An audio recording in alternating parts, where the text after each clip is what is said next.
Hai, ketemu lagi di Ruang Radio. Selalu ada ruang untuk radio. Hari ini spesial banget ya, karena saya bersama dengan tamu-tamu spesial saya dari film Cinta Pertama, Kedua, dan Ketiga. Boleh tepuk tangan dulu. Ada Mbak Widi, Mbak Gina, dan juga Angga. Halo, Hai. Hai. Halo. Ya begitulah ya. Saya di sini deg-degan karena bersama dengan orang-orang yang luar biasa. Dan ini filmnya kayaknya juga luar biasa banget. Untuk lebih lengkapnya kita akan ngobrol ya. Pertama kita mau tahu dulu nih perannya Mbak Widi dan juga Angga di film ini sebagai apa. Terus karakternya seperti apa gitu. Sebelum nanti ke Mbak Gina nanti. Yes, aku Widi Mulia berperan sebagai Ratu, kakak tertua di keluarga Dewa. Yang adalah punya dua anak dia, punya dua adik Yang kedua itu Suri, yang ketiga baru Raja. Oke. Karakternya seperti apa? Kak Ratu itu adalah anak pertama yang sudah terbiasa jadi andalan.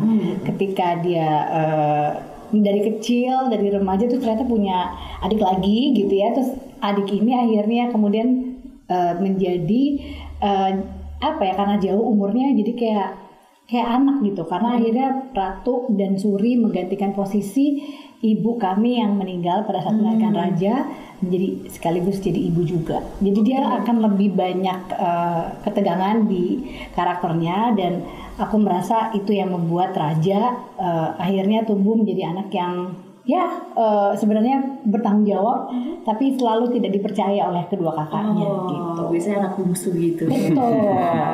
Oke, kalau Angga nih bisa diceritain siapa nama karakternya, terus gimana gitu perannya di film ini? Ya, aku di film Cinta Pertama, Kedua, dan Ketiga berperan sebagai Raja.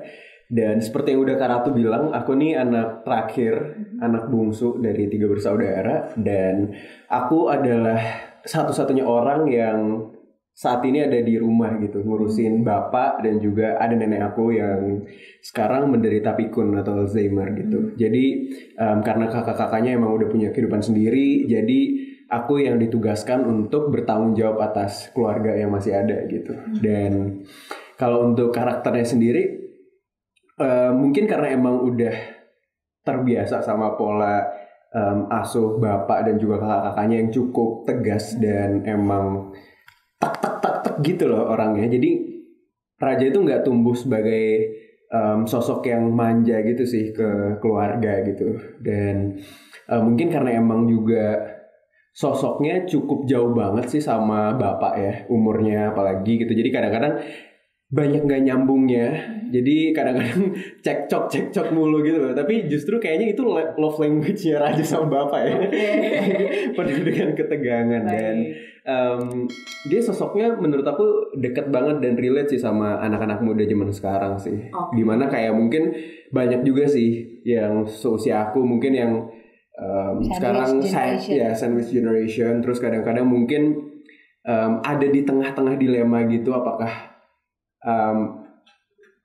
bagaimana dia harus memilih, apakah harus memilih atau mungkin harus mengerjakan dua-duanya atau harus melakukan segala hal gitu. Karena kadang-kadang pasti bukan hal yang mudah kan, apakah kita harus mengejar karir atau impian kita, atau kita harus memprioritaskan keluarga di atas itu gitu. Dan itu sepertinya dilema yang akan kalian lihat di Raja, dan mungkin kita bisa belajar banyak juga kalau nonton film. Ya, ini bocorannya jangan kebanyakan ya, supaya nanti makin penasaran sama film Cinta Pertama, Kedua, dan Ketiga. Dan ini kan kalau tadi Mbak Widi sebagai Ratu, kemudian Angga sebagai Raja, itu kan punya karakter yang kuat gitu, dan relate dengan mungkin banyak orang yang merasa wah gue kayak Raja, wah gue kayak Kak Ratu gitu. Nah, Mbak Gina sendiri sebagai yang nulis nih filmnya, sekaligus sutradara ya Mbak ya. Itu gimana pas akhirnya bikin karakter ini, apakah memang diambil dari orang-orang yang beneran ada, atau gimana untuk bikin Raja itu kayak gini, Ratu tuh kayak gini, terus dibikin dalam jalinan cerita dalam sebuah film yang keluarga tuh masing-masing orang tuh pasti ada masing-masing karakter dalam sebuah keluarga gitu Mbak Gina, gimana? Jadi sebenarnya kalau ditanya idenya dari mana, kalau di film pertama Dua Garis Biru itu tuh berusaha untuk mengobservasi dunia luar gitu, bagaimana perjalanan keluarga menghadapi anak mereka mengalami kehamilan di luar pernikahan.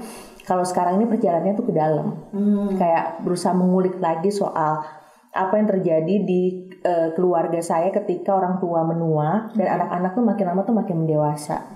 Dan itu kayak ini perjalanan yang semua orang mayoritas tuh akan menghadapi gitu. Kayak kita ngelihat orang tua kita ya, yang dulu tuh kalau kita ngeliat orang tua kita dia tinggi banget ya, gede dan kuat, lama-lama tuh mereka tuh makin lemah gitu. Dan bagaimana sih dilema kita di tengah dunia yang susah banget gitu, ada masalah ekonomi, masalah pandemi, masalah antar generasi, belum lagi kesehatan gitu.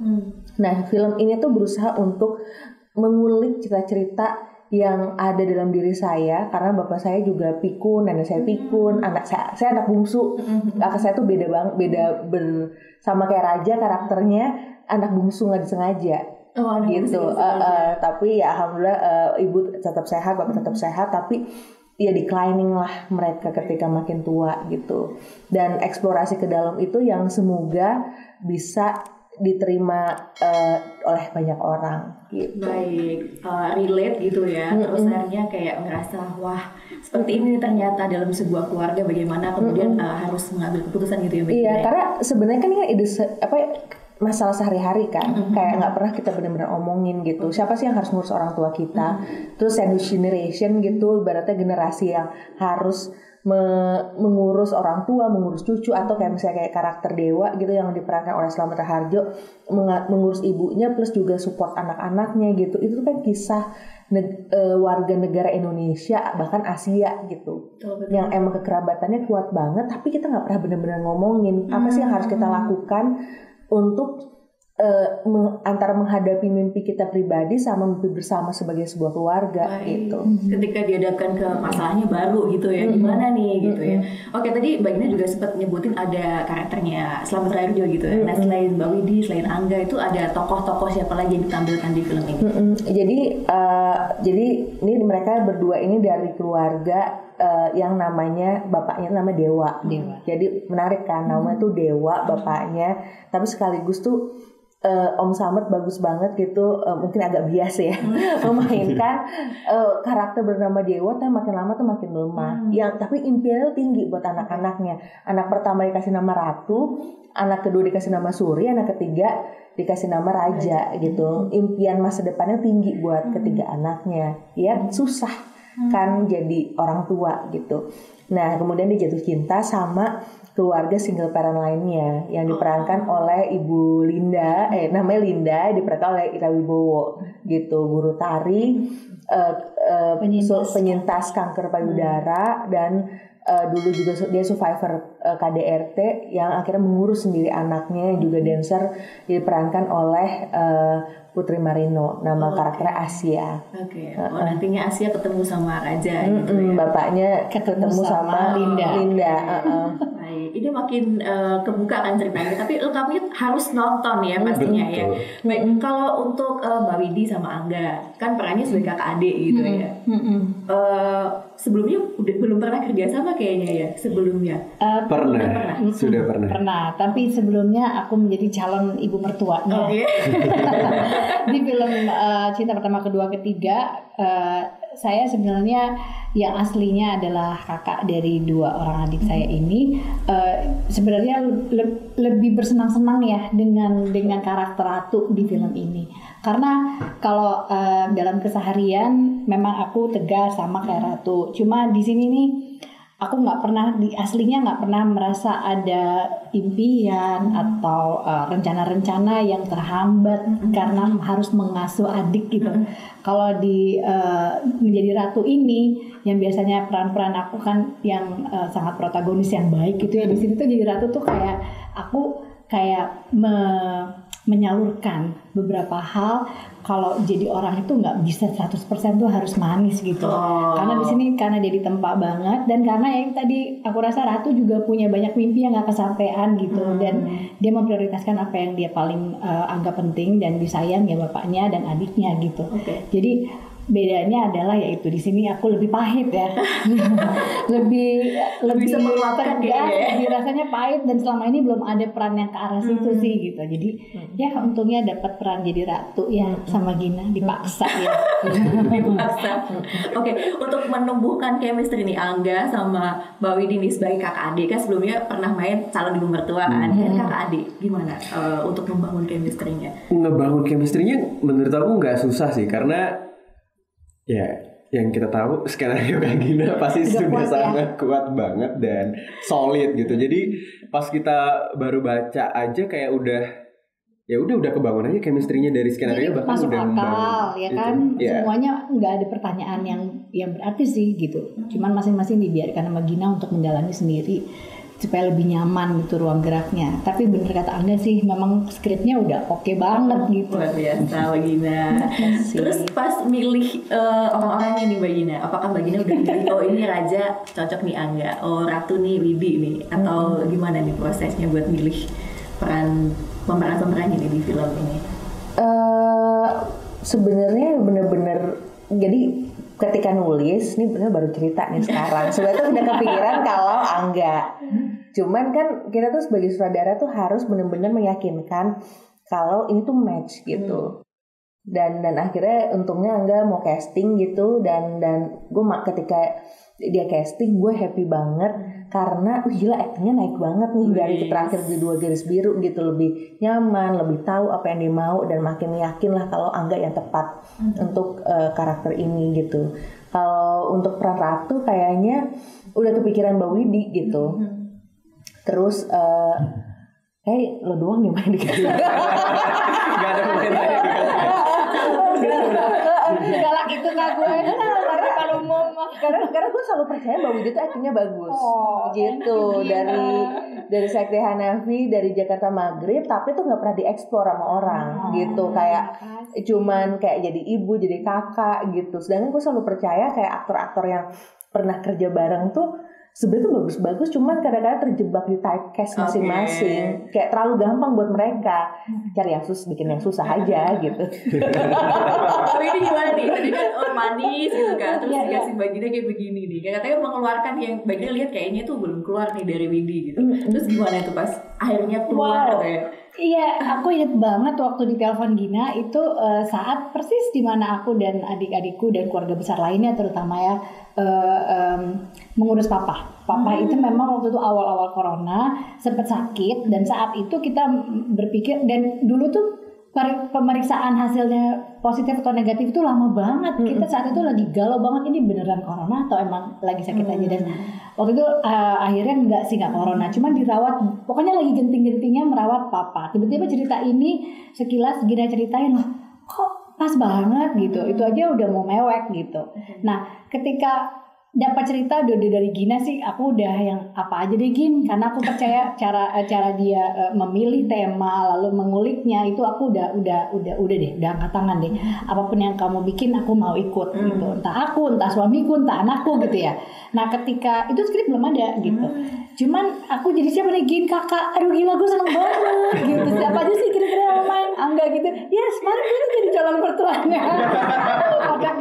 Jadi ada kebanggaan, tapi ada juga kelegaan bahwa ternyata di industri ini gitu ya, kalau orang-orangnya itu akhirnya selain dia memang cakap di bidangnya gitu ya, sutradara, penulis skenario, kalau memang mereka percaya sama apa yang mereka bikin karyanya, dan mereka ingat gitu untuk melibatkan beberapa orang-orang yang mungkin nyangkut di hatinya Gina, itu tuh kita perlu itu gitu. Jadi aku ngerasa wah bersyukur iya, terus jadi kan otomatis pengen punya niat, wah gue bagusin deh, gue kan gue invest waktu gue dan perhatian, dan jadi sebenarnya hanya perlu orang-orang itu konsisten dan percaya gitu.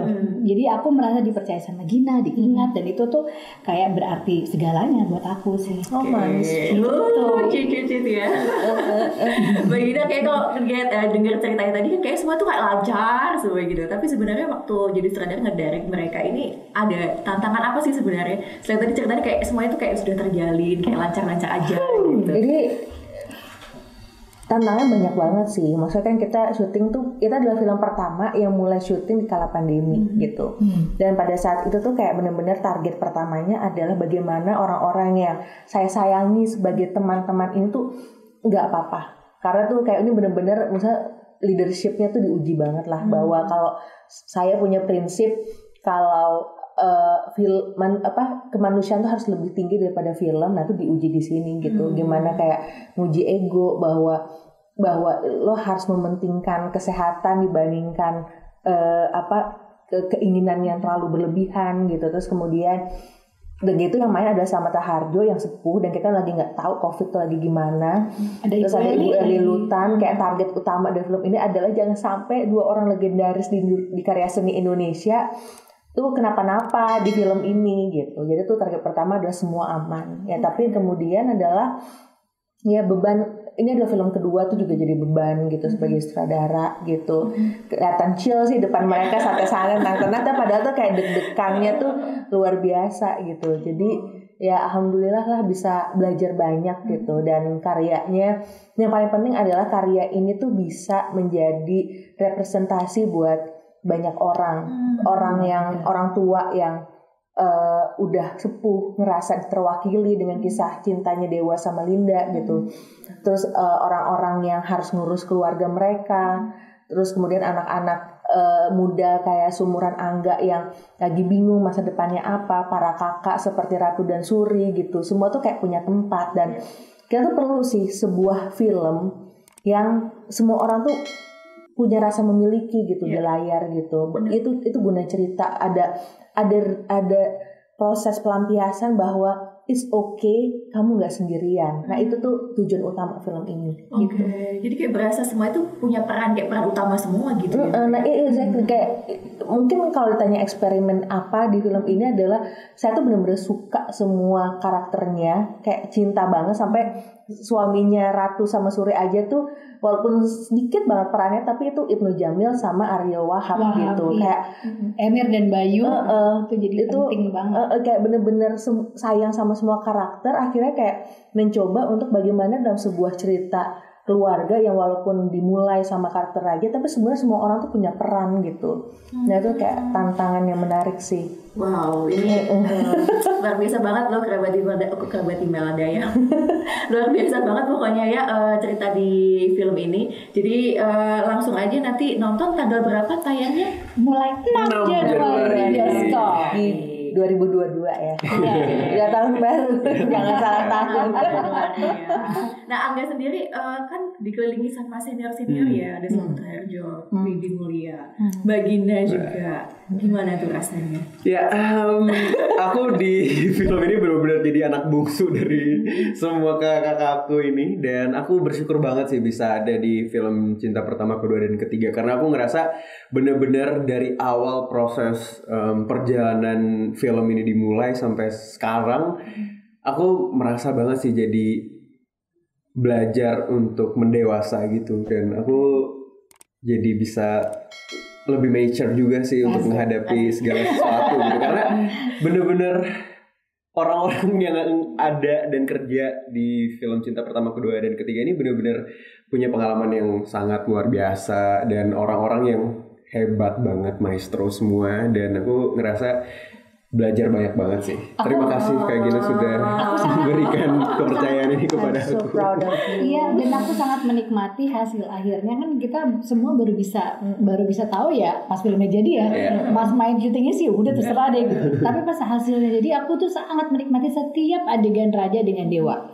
Sangat-sangat aku nikmati. Jadi untuk yang nanti nonton nih 6 Januari bener-bener akan menyaksikan ya betapa aktor senior dan aktor junior ini tuh di sini tuh digambarkan tuh sempurna banget buat aku ya, pertemuan senior dan juniornya ini gitu. Iya. Saya sempat lihat cuplikannya juga, kalau misalkan Angga mainnya yang peran-peran anak muda gitu ya. Tapi di situ Angga tuh anak muda juga.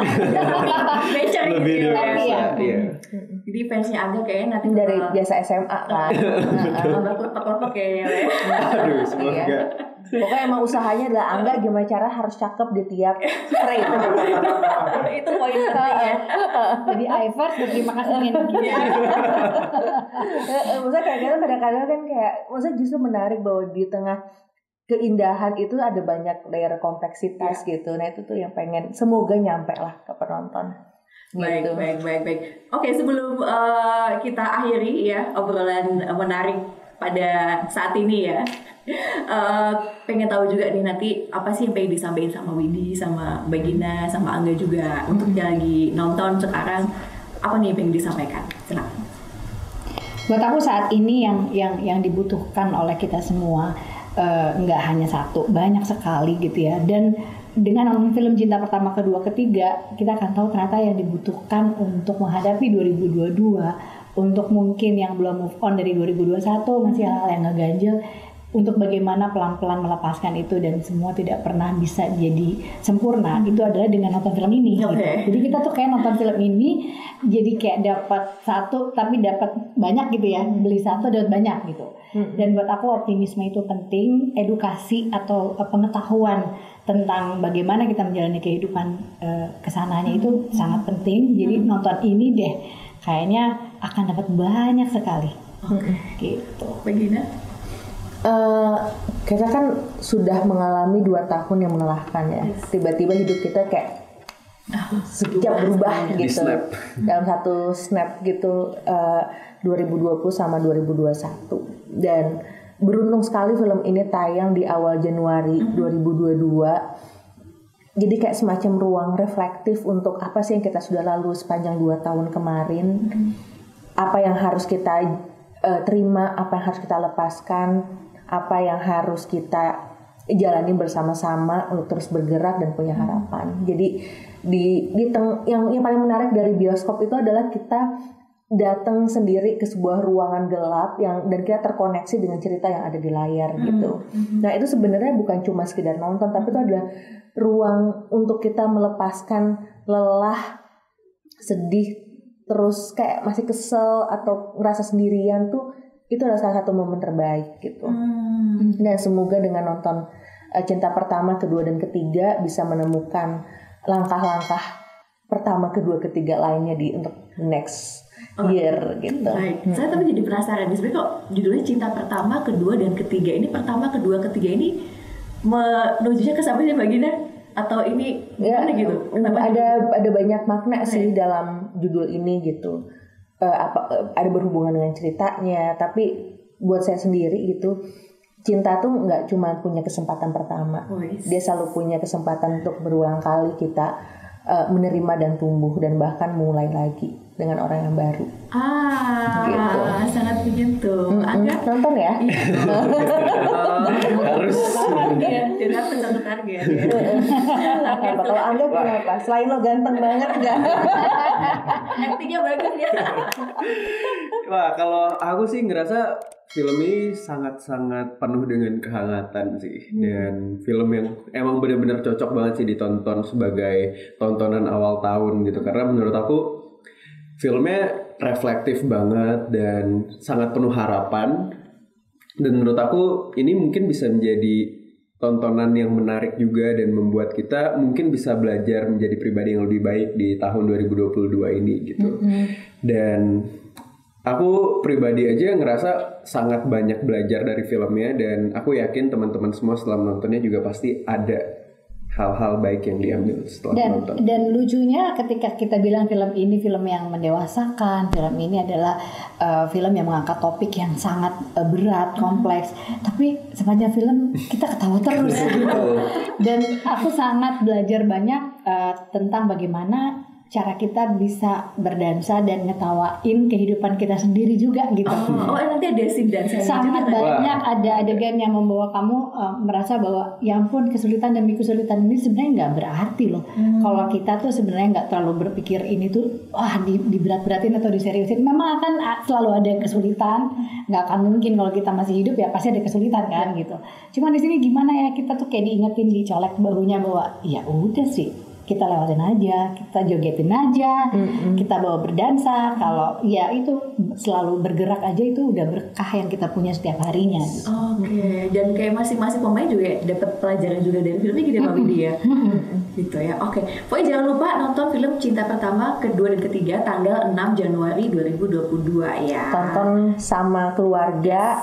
Ini filmnya 13 tahun ke atas, jadi sebenarnya aman dari ada anak-anak yang udah mulai remaja bisa nonton ini dan nggak cuma sama keluarga, sama semua yang disayang lah gitu. Kalau sayang kucing juga kalau boleh aja kayak susah ya gitu.